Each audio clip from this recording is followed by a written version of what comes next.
அண்ணனானவர் இந்த கானகத்திலே மந்திரவாளை விட்டுட்டு போறாரு. இப்பொழுது அண்ணனானவர் மந்திரவாள் இல்லை என்றால் மிருகத்தினிடத்தில் கிடைத்து விடுவாரு. மிருகம் இவரை கொன்று விடுமே என்று எடை பார்ப்பதற்கு மந்திரவாள் எடுத்துன்னு ஓடியாரோம். அப்ப முதல் படி, இரண்டாவது படி, மூன்றாவது படி ஏற சொல்லி எப்படியாவது திரௌபதி சிறப்பிச்சிடணும். அதானா மந்திரவாளை மறந்தது போல மச்சிட்டேன். மந்திரவாளை வச்சாச்சா? இப்ப என்ன பண்ணா? ரதம் ஏறணும். அட தேர் ஏறி நடந்தாடே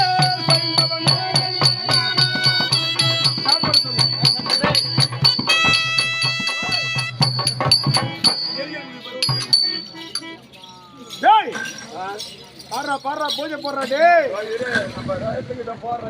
அட தேர் ஏறி நடந்தாடே